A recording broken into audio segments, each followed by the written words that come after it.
noches, bienvenidos El Salvador una vez más a esta su entrevista, 8 en punto. Esta noche estaremos conversando con 3 legisladores de diferentes partidos políticos, conversando sobre temas de actualidad, de coyuntura que usted desea conocer. Por ejemplo, nos estará acompañando la dama de la noche, Jacqueline Rivera, representa al partido FMLN.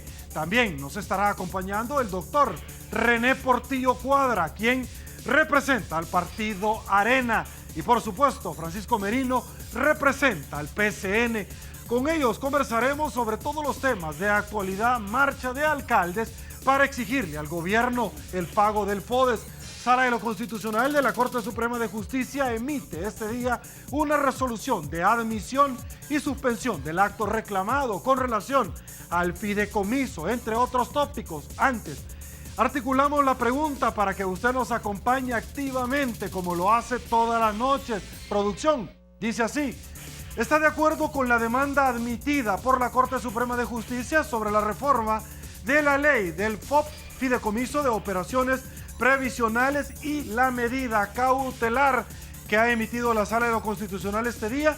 Un 70% se decanta en decir que sí, un 23% que no, un 7% que se debe de evaluar mucho mejor. De 155 votos, El Salvador, sin haber iniciado la entrevista, 8 en punto. Saludamos a quien hace posible noche tras noche el primer segmento de esta su entrevista, 8 en punto, como lo es Banco Agrícola. Y bueno, señores, nos incorporamos a esta tribuna de entrevista para darle la bienvenida. Arranco con la dama de la noche, como ya lo habíamos dicho, la diputada Jacqueline Rivera, quien es parte de la Junta Directiva, diputada del FMLN.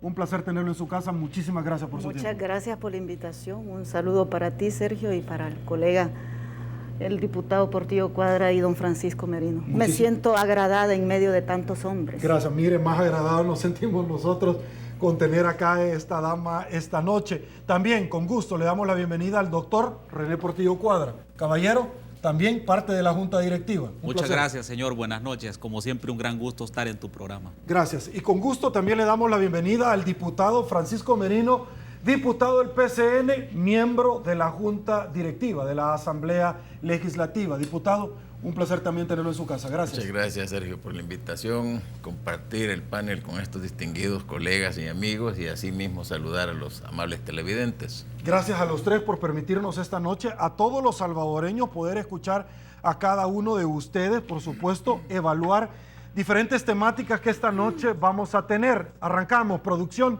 Me desplazo para presentarles el tradicional collage de las noticias más emblemáticas que muchos rotativos han suscrito en su madera.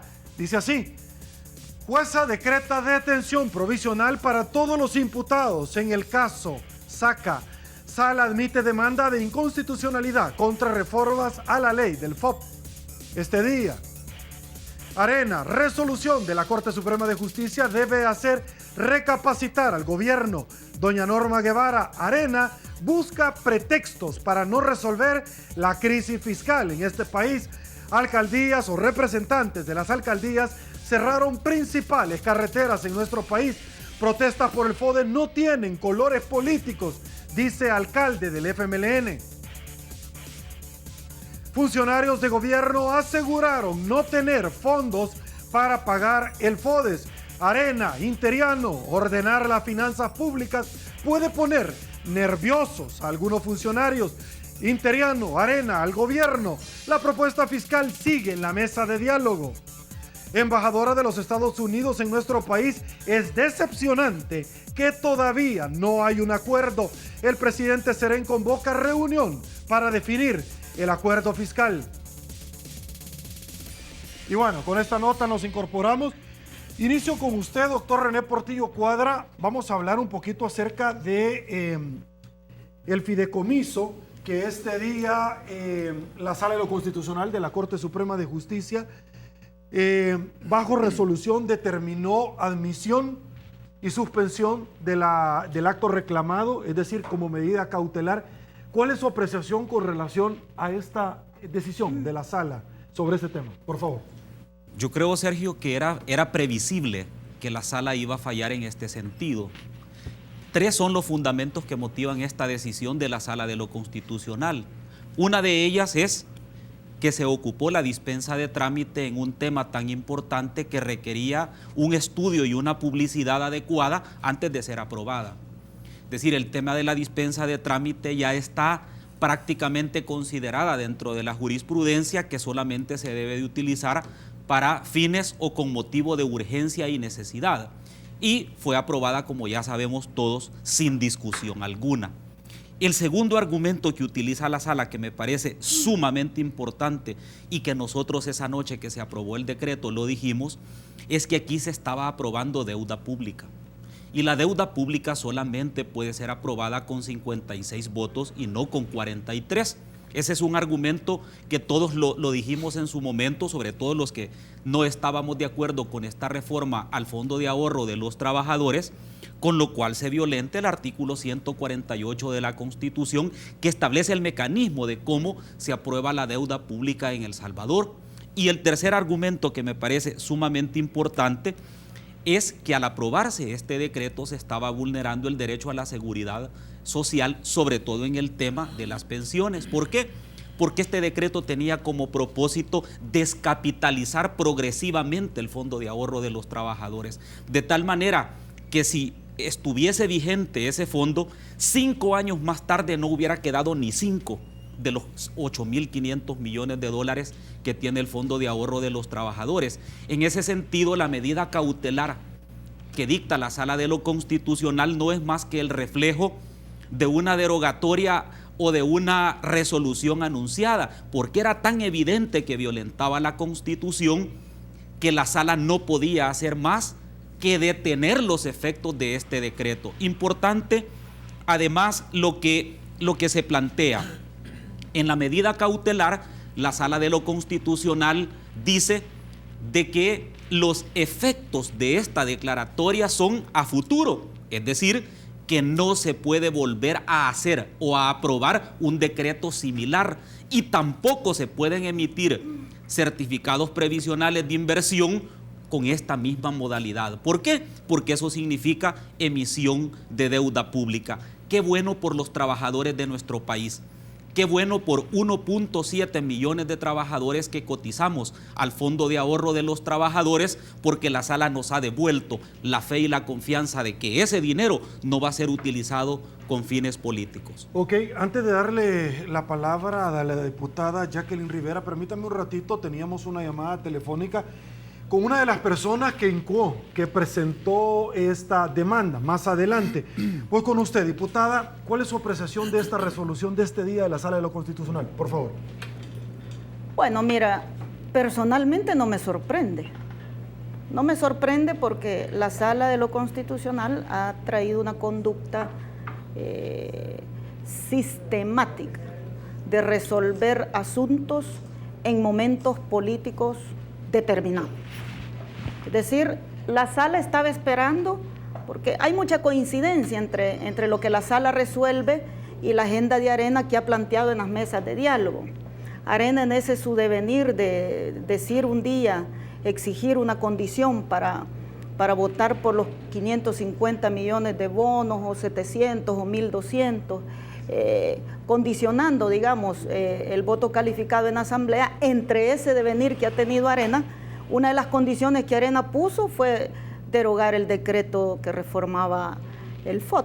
O sea, es decir que Arena ya lo tenía puntualizado dentro de su agenda. Hoy, coincidentemente, la Sala le resuelve el asunto, les quita esa presión que Arena estaba haciendo, y hoy habrá que explicarle no solo a los que ahorramos, nos habrá que explicarle a los pensionados. Es decir, si la Sala decide obstaculizar o obstruir o detener la única fuente de financiamiento que por ahora, mientras no se resuelva de manera integral el tema de la reforma previsional, tenían los pensionados, Sergio, para poder recibir su pensioncita mensualmente, y hoy la Sala lo detiene sin ninguna posibilidad u opción que le dé al gobierno de dónde va a resolver ese problema, porque hay un problema de caja. Entonces hoy serán los pensionados que deban de ir a exigirle a la Sala y Arena que dé una fuente de financiamiento para eso. Y digo que no sorprende, Sergio, porque yo solo quiero hacer una breve secuencia de algunas acciones que la Sala hace con este invento que se ha dado de poner medidas cautelares en demandas de inconstitucionalidad, que ya lo hemos dicho de manera reiterada, es ilegal, porque la ley de procedimientos constitucionales no se las avala, pero bueno, ellos han venido inventando procedimientos. Y solo doy 2 casitos más, donde la Sala busca el momento político oportuno para resolverle los problemas a Arena. Si tú te recuerdas con qué pasó con los 900 millones de dólares, la Sala emite la medida cautelar justo cuando el ministro había anunciado que el siguiente día iba a comenzar la venta de los certificados. Y emite la Sala inmediatamente la medida cautelar y lo detiene. Y te doy otro caso, que esto a lo mejor no es eminentemente orientado solo a un partido político, pero solo para observar que la Sala está jugando un papel político y que busca el momento oportuno de la coyuntura para resolver. Te doy otro caso que la Sala se parece a este camino que nos parece ya recorrido. Cuando la Asamblea se disponía a ratificar la reforma constitucional para homologar los periodos, la Sala emite una medida cautelar. De alcaldes y diputados, la Sala emite una medida cautelar de cuya demanda tenía más de un año de tenerlo en su haber. Entonces, hoy la Sala sale al encuentro de la agenda de Arena, en armonía con la agenda de Arena, y hoy la Sala detiene esta fuente de financiamiento que se había adoptado para financiar las pensiones. Aquí se habla de que un endeudamiento no se puede adoptar con 43 votos, pero es que el fideicomiso lo aprobó Arena en el 2006 y lo aprobó con 43 votos. Y nosotros lo que hicimos fue reformar una ley con la misma cantidad de votos que Arena lo aprobó en el 2006. O sea, a mí que no me vengan a decir de que antes sí era constitucional y hoy es inconstitucional. O sea, hay un discurso bien fuera de la realidad. Entonces, lo que ha planteado la Sala aquí, Sergio, es simple y sencillamente agravar la situación de la crisis de caja que tiene el gobierno. Porque Arena no quiere apoyar el financiamiento para salir de los compromisos inmediatos, y hoy la Sala le suma una situación crítica más que no va a afectar al gobierno, que los que lo están viendo electoralmente están equivocados, va a afectar a aquellos adultos mayores de 70 años que reciben $207 de su pensión y que hoy va a ser imposible a partir de esta medida cautelar. ¿Qué te digo? Va a dormir el sueño de los justos, como lo está haciendo la ley de probidad y otras medidas cautelares que se convierten en permanentes. Ok, antes de darle la palabra al diputado Francisco Merino, ya lo habíamos adelantado, tengo bajo llamada telefónica a una de las personas que suscribe su rúbrica, estampa en esta demanda que fue incoada, presentada en la Sala de lo Constitucional y que ya resuelve sobre este mismo tema una admisión y suspensión del acto reclamado, el licenciado Javier Argueta. Lo tengo en llamada telefónica. Muy buenas noches, gracias por su tiempo, licenciado. Buenas noches, Sergio. Buenas noches, diputados, diputada Jacqueline, diputado Merino y diputado Cuadra. Es un placer estar con ustedes. Licenciado, muy sintéticamente, ¿cuáles son los puntos donde recae, al margen de lo que han hasta este momento manifestado nuestros invitados, cuáles son los puntos en los cuales descansa esta demanda? Bueno, básicamente la Sala admite los 4 puntos, que 2 son vicios de procedimiento, uno referente a la falta de quórum que tenía la Asamblea Legislativa en referencia a aprobar préstamos o empréstitos que establece el 148, se aprobó con 43 y era 56. Precisamente el presidente Salvador Sánchez Serén interpone una demanda de amparo, una demanda de inconstitucionalidad antes de que entrara el gobierno del presidente Funes, alegando la misma figura. De hecho, yo agarré esa jurisprudencia de que la Sala le rechazó eso en su momento porque la Asamblea llegó a los 56 votos. Entonces, esto es importante porque yo agarro la jurisprudencia de la demanda que utiliza el presidente Salvador Sánchez. Okay. Permítame un ratito, debo entender que antes de 1999... antes de que entrara, el 2009, el presidente Mauricio Funes, como diputado del presidente Salvador Sánchez Serén, ahora ya habían puesto una demanda con relación al fideicomiso. Ya había puesto una demanda con relación al fideicomiso de educación y seguridad, y el alegato de él fue un vicio de forma, porque fue con 43 votos que lo aprobaron y él alegaba que era inconstitucional, que muy bien lo hizo. De ahí está el otro vicio de procedimiento que hace referencia al tema de la publicidad parlamentaria, o lo que le llama la Sala de lo Constitucional, la tiranía parlamentaria, cuando no se discute y pasa por un proceso que la Constitución no observa. El 135 te dice de que todo debe de ser debatido. Y a partir del debate existen las comisiones permanentes establecidas en el 133, 31 de la Constitución. ¿Qué es lo que se plantea la Sala? Mire, esto no cumplía con la justificación de urgencia, que es la única forma en la que se puede pasar una dispensa de trámite, y por tanto un tema tan serio no puede generar un falso debate para los representantes. Ojo, no para las oposiciones parlamentarias, sino para los representados. Los otros dos elementos son de contenido, Sergio. Los otros dos elementos, básicamente, uno es la figura de la acción refleja o efecto reflejo, que se le llama violación al 144 de la Constitución, a partir de que El Salvador ha suscrito diferentes tratados internacionales en materia de protección de seguridad social. Es decir, El Salvador se comprometió, en Guatemala uno de ellos, a decir, yo protejo la seguridad social, específicamente la vejez, y aquí, en vez de protegerla, lo estaba eliminando. Y por último, el artículo 50, ya hay jurisprudencia respecto de eso, de la tutela o la efectividad de tutela que debe haber en relación al tema previsional. Entonces, la Sala admite eso, la Sala suspende. Yo pedí efectos diferidos, se le llama eso, para no caer en impago, que suspendiera la siguiente emisión. Aquí solo quisiera comentarte algo rápido, Sergio. Esa no es responsabilidad de la Sala. Los ciudadanos acudimos, yo tengo 16 años de ser usuario de la Sala, es decir, he sido usuario antes de esta Sala. El responsable de este tema hay que verificarlo bien. No podemos ir definiendo tejidos legislativos a partir de tejidos constitucionales. Si la Sala va definiendo eso, es porque hay un problema en los estudios legislativos. Este tema ya tenía que haber estado presupuestado. De hecho, te adelanto, yo ya estoy haciendo el estudio constitucional y la Comisión de Hacienda lo debe de verificar, que debe de incluir el pago para el 2017 del tema de pensiones. Si no lo incluye, Sergio, hay una figura que se llama la apariencia de regulación. Y eso, dice la Sala, cuando hay apariencia de regulación, hay fraude a la Constitución. Entonces, el tema que deben de incluir en el presupuesto debe ser así, porque si no, va a confrontar el 224, equilibrio presupuestario, y algunas otras disposiciones. La sentencia de la partida secreta lo define muy bien. Y solo tal vez por aclarar, yo respeto mucho a los 3 diputados, pero el tema de la suspensión, aunque no está en la Ley de Procedimientos Constitucionales, hay una figura que se llama la autonomía procesal. Lo ha dado el Tribunal Constitucional Español, la Corte Constitucional de Colombia, el Tribunal Federal Constitucional Alemán. Esto es normal en cualquier país, que la Sala dé medidas en función de proteger las tutelas de los derechos constitucionales. Licenciado, debo de preguntarle, imposible, porque en alguna medida la diputada Jacqueline Rivera ha estimulado mi intelecto y yo debo de ser honrado.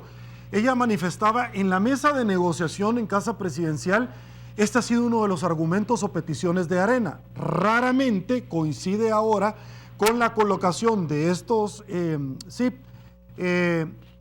con que la Sala de lo Constitucional resuelve en este momento, y en alguna medida pues a usted se le ha ubicado dentro o parte del equipo dentro del andamiaje jurídico de la ANEP. ¿Cuál sería la respuesta que usted le podría dar bajo este argumento señalado? Yo tengo conocimiento del derecho constitucional desde que tenía 22 años. Hace 18 años doy clases y bueno, cuando uno ve estos temas, lo que hace es agarrar la jurisprudencia de la Sala, porque todo esto que presenté es jurisprudencia de la Sala. Yo te puedo decir que lo que hizo Arena, de presentarlo como petición, lo hubiera hecho el FMLN, lo hubiera hecho Gana, lo hubiera hecho el PCN como oposición, como protectores a los ahorros de las pensiones. Yo estoy seguro, y si tú le preguntas a la diputada Jacqueline Rivera, ella, en aras de proteger los ahorros de las pensiones, tal vez desde su óptica, lo haría, y eso es legítimo. Los partidos políticos para eso están, para defender a sus representados. Entonces, es legítimo que cualquier partido político presente una opción, y si la opción es, mire, no toque los ahorros de pensiones, por favor, y que sea una condición, pues es legítimo, Sergio. Ahora la Sala de lo Constitucional ha dado esta resolución, te insisto, a partir de su jurisprudencia, porque uno lo que hace cuando demanda es decirle, Sala de lo Constitucional, usted ha dicho esto, entonces le propongo esto como demanda, y la Sala lo que hace es pues revisar su jurisprudencia y si efectivamente es cierto, como lo ha hecho hoy, da la admisión. Perfecto, licenciado Argueta, aguántame un ratito. Diputado Francisco Merino, por favor, usted ha hecho referencia a la licenciada Jacqueline Rivera y obviamente usted desea la palabra, por favor. Hay dos cosas que no se justifican. En primer lugar, si bien la Constitución, Sergio, te da la posibilidad a cualquier ciudadano de poder impugnar la constitucionalidad de una ley, lo cierto es que cuando usted, si nos vamos a las grabaciones, creo que ni siquiera habíamos votado el decreto cuando ya había anunciado FUSADES y la ANEP que iban a interponer una demanda de inconstitucionalidad. Y justo yo creo que esa noche la hicieron y el siguiente día la interponen. Es decir, que si la demanda tiene un legítimo derecho del ciudadano, no es cierto. Es un legítimo derecho de un grupo, de FUSADES, de la ANEP, que en compadrazgo con Arena siguen usando el instrumento que se llama Sala de lo Constitucional y el derecho que le da la Constitución para impugnar un decreto para obstaculizar la gestión del gobierno. O sea, es decir, que no podría yo decir que hay un legítimo derecho por asegurarse que la Constitución se respete. Hay otro dato que a mí me parece, y yo espero, porque aquí se está afirmando como que la Sala ya se pronunció. Yo espero que la Sala no se contradiga. La Sala ya conoció de este decreto del fideicomiso cuando declaró inconstitucional los intereses, y desde el momento que la Sala conoció de ese decreto, aceptó que el decreto existe legalmente y es un decreto que fue aprobado no con mayoría calificada. Y hay otro dato que creo que no se justifica. Las dispensas de trámite son válidas sí, solo si el acto que se va a aprobar es emergencia. Cuando nosotros aprobamos esto, faltaban, creo, más o menos, pueden ser 10 días para que se venciera el plazo donde el Estado tenía que responder a una obligación. O sea que la urgencia del tema ameritaba que se aprobara en los términos que se aprobó. ¿Por qué lo hicimos ese día? Porque veníamos esperando a Arena, de que Arena aprobara los 71,5 millones que le habíamos pedido. Cuando ya nos encontramos en una situación que íbamos a caer en un estado de impago de las pensiones, es que tomamos esa medida. ¿A quién se le atribuye la responsabilidad de hacerlo de esa manera? Arena, porque Arena nos engañó. Ok, necesito irme a una pausa, pero en un minuto, por favor, licenciado Argueta. Sí, rápido. Yo no sé si FUSADES anunció el tema, yo no tengo nada que ver con FUSADES. Yo estas demandas las he preparado sumamente rápido, como el 13%, como la ley de probidad, porque ya tengo la jurisprudencia. Yo vivo estudiando, ese es lo que hago, el derecho constitucional. Y por otra parte, nosotros como ANEP nunca anunciamos demandas. Nunca. Hubo un expresidente de ANEP que la anunció. Yo soy de la idea de no anunciar demandas, sino presentarlas. Es decir, la política de ANEP no es anunciar demandas. Y que si ameritaba que se aprobara, yo creo, diputada, y es pertinente lo que dice usted, por eso la Asamblea va a tener 10 días para defenderse. Yo creo que hay que alegar ahí en la defensa que ustedes lo hicieron bien y a ver qué resulta en la sentencia, pero es válido lo que la Asamblea alegue, incluso a través de su persona en su calidad de funcionario. Perfecto. Licenciado Argueta, muchísimas gracias por su tiempo. Licenciado Francisco Merino, aguánteme un ratito, voy a pausa y por supuesto va a tener un tiempo prudencial para que usted también emita juicio de valor. Pausa, volvemos.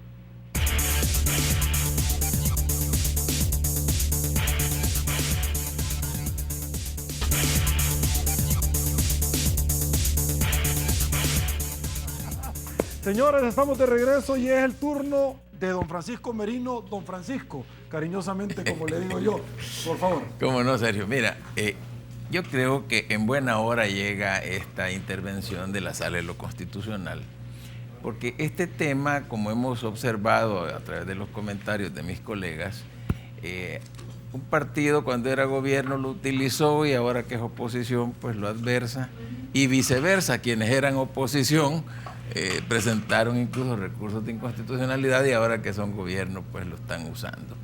La verdad es que esto es lo único que yo discrepo con Javier, y un saludo para el licenciado Javier Argueta, es que se malutilizó la dispensa de trámites. La verdad que yo soy relator de la Comisión de Hacienda y Especial del Presupuesto Y esto fue un tema que lo tuvimos en estudio porque había un compromiso público del Partido Arena de que iban a acompañar una solución.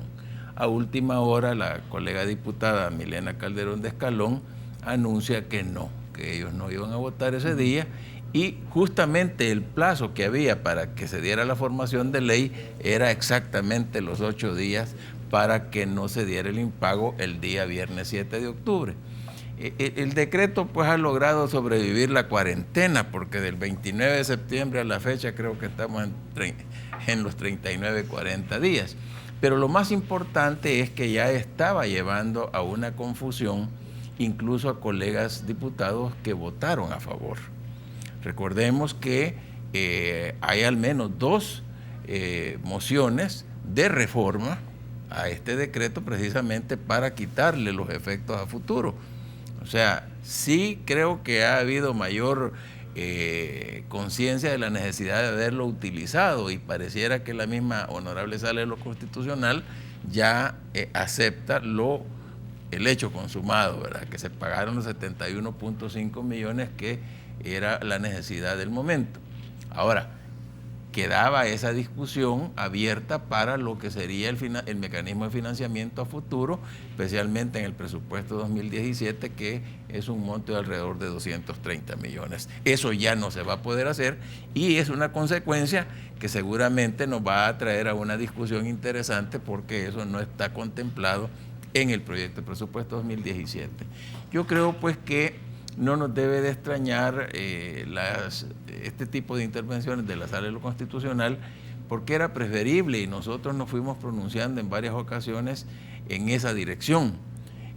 Para mí era lamentable escuchar colegas que habían acompañado con su voto y públicamente decían: yo no me di cuenta que no era transitorio. Eso es acusar una irresponsabilidad mayúscula, y yo no me sentía cómodo con esas actitudes. Creo que lo que ha ocurrido en este momento podrá traer, como dije, algunas consecuencias, pero es lo más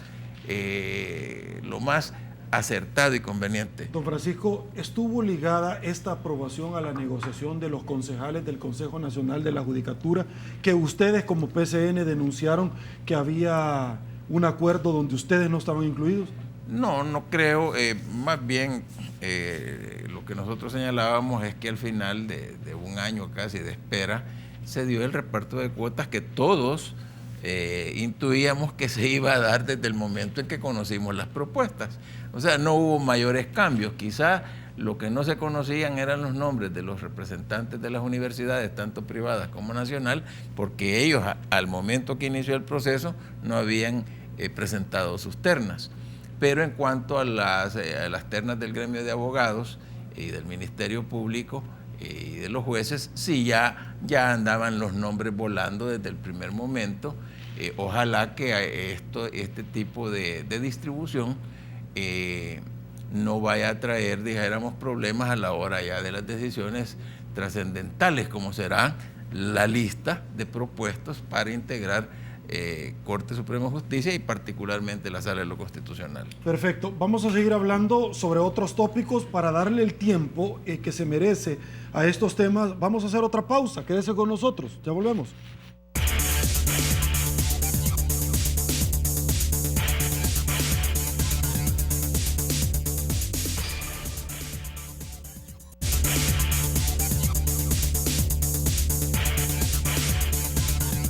Señores, estamos de regreso. Producción, acompáñeme con un saludo que un salvadoreño está mandando desde Los Ángeles, California. Acá lo tenemos, y principalmente que están en sintonía de los invitados de esta noche. Saludos, Sergio, desde California. Lástima que no está, dice, no está Dagoberto Gutiérrez, no Ronald Reyes, eso es el jueves con Dagoberto, pero yo aquí viendo 8 en punto. Saludos a los 3. Bueno, el otro tema que es imposible que ustedes me acompañen esta noche y que yo no lo aborde es, el fin de semana pasado conocimos nosotros la resolución de la jueza cuarto de paz de la jurisdicción de San Salvador. Una semana atrás vimos nosotros donde la corporación policial detuvo mediante órdenes administrativas al expresidente de la República, Elías Antonio Saca, y aparte de su gabinete, parte de sus colaboradores. La jueza Cuarto de Paz dio la resolución el pasado sábado y en el marco de las 9 de la mañana, donde motiva instrucción con detención y le congela los bienes e inmuebles. Quiero ser puntual en lo que voy a decir porque estamos hablando del segundo presidente del partido Arena sentado en el banquillo de los acusados. Es en la segunda edición en unidad, también apoyado por varios partidos, incluyendo el PCN, pero adicionalmente altamente cuestionado en el pasado por actos de corrupción por el FMLN, pero que en la segunda vuelta el profesor Salvador Sánchez Serén lo llamó mi amigo. La pregunta es, ¿qué está pasando con este caso? ¿Lo van a apoyar o van a dejar solo al amigo? Arranco con usted, por favor. Bueno, yo creo que en este caso en particular, lo que debe prevalecer son aspectos fundamentales de un Estado de Derecho en donde se debe de respetar la presunción de inocencia, el debido proceso, en donde se debe de confiar en las instituciones que persiguen el delito y que juzgan el delito, y lo más importante, tratar de introducir elementos de orden político partidario a un proceso penal tan delicado como este sería un error. Por lo tanto, él va a responder, y me imagino que sus abogados habrán de presentar las pruebas de descargo correspondientes, y nosotros confiamos en que la institucionalidad del país esclarezca esta situación tan grave, porque cuando uno escucha esa cantidad de millones de dólares que probablemente fueron desviados de la hacienda pública, uno se cuestiona cuántos hospitales, clínicas, unidades de salud, carreteras o escuelas hubiéramos hecho. Entonces, el tema de la corrupción y la impunidad tiene rostro humano, porque por cada dólar que se pierde de la hacienda pública es un dólar menos en medicinas, en una clínica, en un hospital. Entonces, por el bien del país, esperemos que la institucionalidad funcione, y yo creo que todos los partidos políticos y toda la ciudadanía en general lo que espera es que se haga justicia, independientemente de cuál sea el resultado del proceso. Lo más importante es que ese resultado obedezca a investigaciones imparciales, serias, no contaminadas con aspectos político-ideológicos, y que se dirima la verdad en el proceso penal en el que se está llevando a cabo. Ok, Roberto Sorto, muchísimas gracias por estar pendiente de la entrevista 8 en punto, y de nuestros invitados, Elenita Martínez, también para usted. Dino Ernesto Aguilar Quintanilla, muchísimas gracias por su participación. Noel Minero, Rafael Casaverde, etcétera. Muchísimas gracias. Diputada Jacqueline Rivera, voy también, por favor, con la misma pregunta con usted. Bueno, en primer lugar, hay que recordar que el país comenzó a salir del oscurantismo en que se administraba la cosa pública a partir del 2009. La ley de acceso a la información pública es una batalla ganada para controlar y ejercer de alguna manera la denuncia ciudadana respecto a cómo se administra la cosa pública. Ese es un punto importante. Es decir, el país salió del oscurantismo, porque antes no se sabía cómo se gastaba el dinero, y producto de ello era la partida secreta, porque aquí no es la partida secreta que administró el expresidente Saca, también la partida secreta que administró Paco Flores, Calderón Sol, Alfredo Cristiano, y de allí para atrás. O sea que estamos ante las puertas de la oportunidad de que se pueda realmente combatir la impunidad producto de la corrupción que ha sido sistémica. Es decir, la corrupción en El Salvador ha estado enquistada en toda la institucionalidad del Estado, con total impunidad y con total complicidad de los partidos que han estado en el gobierno.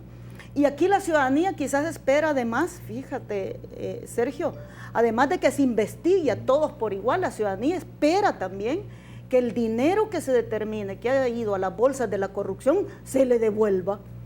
¿Y qué chiste tiene llevar a alguien preso si no regresa ningún 5? Por eso es que nosotros hicimos mucho énfasis, Sergio, cuando estuvimos analizando la ley de probidad, que se detuvo su vigencia, de que en el tema de recuperar lo que a la gente, lo que al pueblo salvadoreño se le ha robado, perfectamente, aunque hayas prescrito la acción penal, se puede implementar la ley de extinción de dominio. O sea que aquí el fiscal general tiene la oportunidad de ubicar todo aquel dinero, Sergio, producto de la venta de la cosa pública, producto de la venta de los bancos, la venta de Antel, y ojalá pudiésemos encontrar el destino de ese dinero y que se pueda recuperar Jackie, algo. usted sabe como legisladora que la ley de extinción de dominio sí tiene efectos Es retroactivos. retroactiva, sí Ok. la hicimos, y la hicimos Perfecto. retroactiva para que indistintamente cuando se haya robado el dinero, indistintamente de cuándo se haya hecho el acto ilícito, aunque preso no se pueda llevar a los corruptos, se le puede devolver al pueblo lo que se le ha robado. Entonces creo yo que estamos ante esa oportunidad. Pero hay que juzgar, Sergio, a los propios y a los extraños del Partido Arena. Es decir, en esa administración del expresidente Saca hay otros casos que no han sido investigados. Por ejemplo, el caso FCP, que son funcionarios actuales de la administración del Partido Arena y que son diputados. El caso de Infocentro, es decir, que eso trae más cola. O por ejemplo, yo me pregunto, ¿quién firmó los cheques? ¿Quién recibió los cheques? Bueno, el fiscal ha dicho que va detrás de eso. Entonces, hay un director de FUSADE, Luis Mario Rodríguez, era el secretario jurídico del expresidente Saca en esa ocasión, y yo espero que, como lo que se está debatiendo es la posibilidad que se haya configurado el delito de lavado de dinero, y eso incluye a muchas personas, no solo quien firmó el cheque para cambiarlo, sino a quien le entregaron el cheque a cambio de algún favor. Entonces creo yo que el país, que la sociedad salvadoreña tiene la oportunidad para encontrar la verdad, y ojalá para lograr que algo de que se le ha robado producto de la corrupción pueda volver a las Jackie, arcas de la rápidamente, porque yo debo de ser honesto y preguntarle 2 puntos. Una vez más, el fiscal general dice, Arena recibe $400 millones de esta partida secreta, de aquel plan super mano dura que se había articulado, 400 millones también de un fideicomiso. Pero también, Jackie, yo deseo obtener parte de la respuesta. El día jueves yo le preguntaba a Dagoberto por qué el Ejecutivo guarda silencio. Y es que el fiscal general también ha determinado, y no tengo por qué no darle credibilidad, los últimos días de transición, el señor Saca le dio plata al señor Funes, y cuando el señor Funes llega también le da plata al señor Saca. Es decir, Jackie, hay una vinculación de un presidente del FMLN también. No, y el expresidente Funes lo que ha dicho es que sí, en efecto, hizo transferencias a las empresas de comunicación, no sé cuáles, del expresidente Saca, en concepto del pago de una contratación. Eso tendrá que determinarlo la Fiscalía. O sea, es decir, si la transferencia fue en ese concepto o fue de otra naturaleza, por eso digo que sean las investigaciones las que nos indiquen. Y mira, Sergio, qué oportuno, porque las personas que está usando la Fiscalía, que son tesoreros, que son jefes contables, que datan desde la época de Alfredo Cristiani, algunos, ellos tienen mucha información que le pueda aportar al país para, insisto, aplicar la ley de extinción de dominio, ojalá sea posible, porque de allí la Fiscalía puede obtener información que a lo mejor en otro momento no la podía haber tenido. Don Francisco, por favor, su valoración. Bueno, yo sí efectivamente creo que son pasos acertados que se están dando. Nuestras instituciones están demostrando más eficiencia en el combate a la corrupción, indistintamente de dónde esté y de quién se trate. Fíjense que hace muchos años yo me preguntaba como funcionario público que por qué es que en El Salvador nunca se daban este tipo de casos anticorrupción. Yo recuerdo cuando allá el expresidente Monge en Costa Rica lo capturan, lo procesan porque no cuadraban unas cuentas de unos aires acondicionados que había instalado en casa presidencial. Hasta parecía de poca monta, dijéramos, la omisión, pero fue procesado. Y ya no digamos el expresidente Calderón, y ya no digamos Miguel Ángel Rodríguez. Luego en Nicaragua, Arnoldo Alemán y líderes políticos de gran envergadura, y así se daba en todos los países, menos en El Salvador. Y yo me preguntaba, bueno, ¿será que de veras aquí todos son honrados? ¿O es que no hay honrados que tengan el valor de pararse enfrente a investigar qué es lo que ha habido? Porque estas leyes son de avanzada, como dice la colega. Pues sí, pero es que nunca ha estado autorizado que un funcionario robe del erario nacional, nunca. Sin embargo, se ha tenido que justificar de tener leyes de gran actualidad para decir, ahora sí ya lo puedo procesar. Si aquí se han ido ríos de recursos del pueblo a bolsillos, y fíjense que solo voy a hacer este comentario, pues como persona que ha vivido varios años en la política. Uno dice de repente, bueno, ¿y fulano de tal qué se hizo? Advenedizos que llegan de dedo a altos cargos y en cuestión de 6 meses les cambia totalmente la condición de vida, se desaparecen y terminan ricos allá, retirados y hasta criticando a la política y a los que hacemos política. Eso también es una desvergüenza mayúscula que hemos tenido que ir soportando a través del tiempo. A diferencia de otros países, los políticos, buenos, malos, como se les quiera valorar, pero hacen carrera, están dando la cara, están respondiendo ante la población, se están sometiendo al escrutinio popular a través de las urnas, y eso hace una gran diferencia con aquellos que solo llegan a los cargos de una manera efímera, fugaz, a lucrarse y a dejar las instituciones realmente malogradas. Así que yo creo que en general, más allá de lamentar el caso en lo particular con la persona del expresidente Antonio Elías Saca, yo sí creo que el país está avanzando. El Partido de Concertación Nacional y mi persona hemos sido enfáticos en buscar los recursos para que la Fiscalía General de la República pueda contar con métodos científicos, técnicos para la investigación del delito, porque tampoco es bueno que se dé especulaciones, se hagan públicas, pero que nunca se llegue a la comprobación de esos señalamientos. Ok, vamos a otra pausa, volvemos.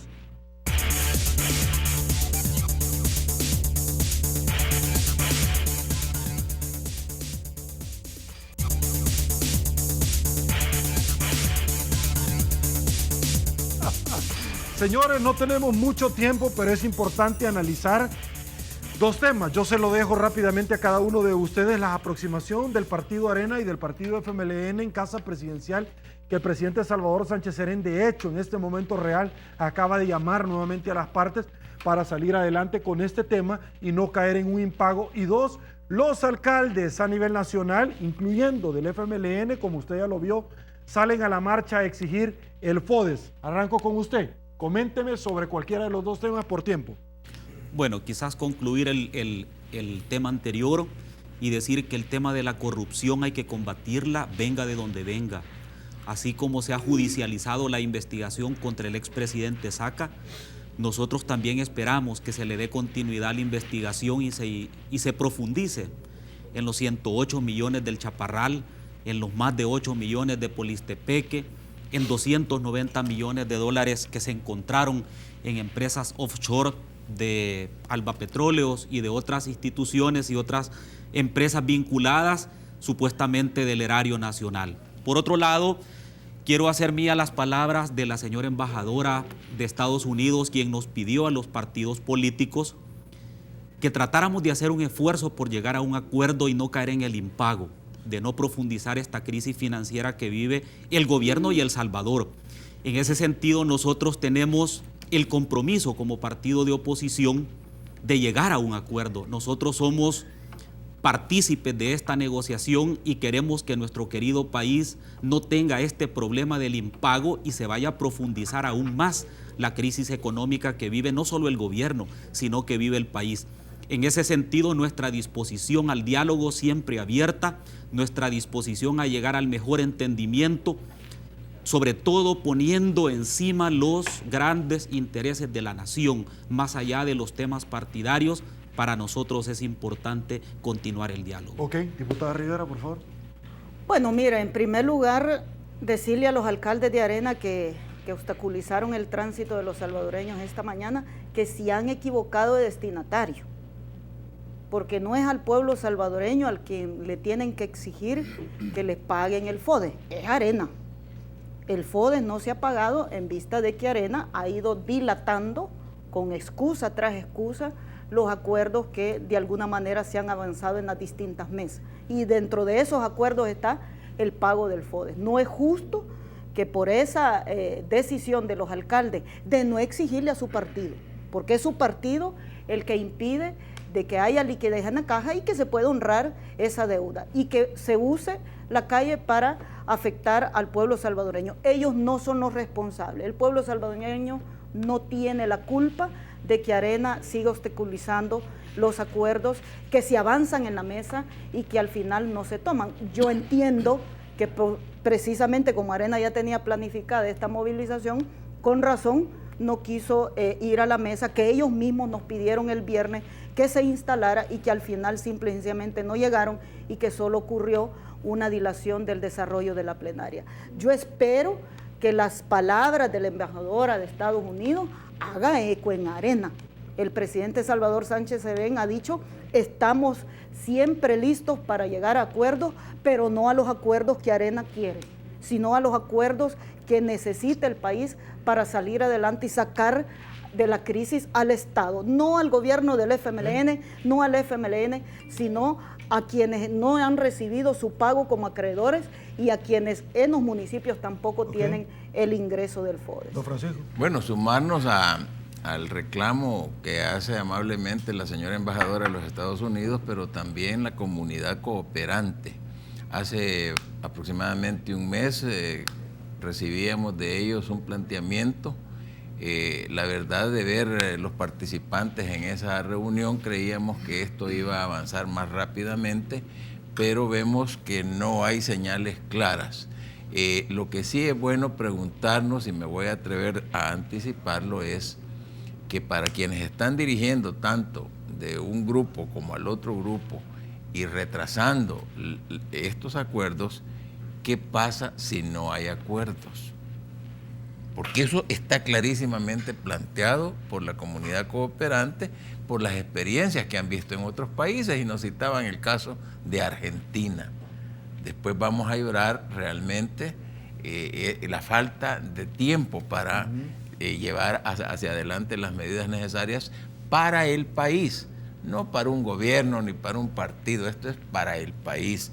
De manera que nosotros sí hacemos un llamado respetuoso pero enérgico a ambas partes para que saquen esa mejor disposición de asumir los acuerdos dentro de esa hoja de ruta técnica que se nos planteó. El no hacerlo es lo que nos llevaría a un caos total.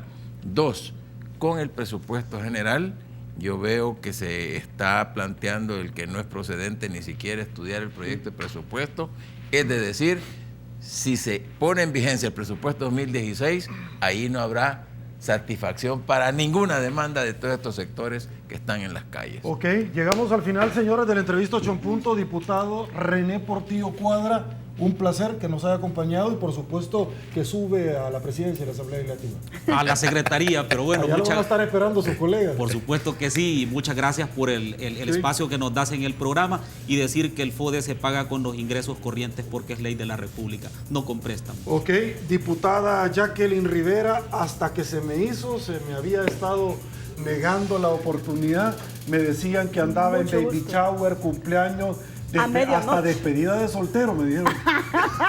Alguna de esas debe haber sido cierta. Muchísimas gracias y gracias al pueblo salvadoreño por vernos y ojalá que estas investigaciones de combate a la corrupción también alcancen a los militantes de Arena, que todavía muchos son diputados y que no se ha querido investigar. Ok, don Francisco. Bueno, Sergio, como siempre es un gran gusto y de veras a la orden.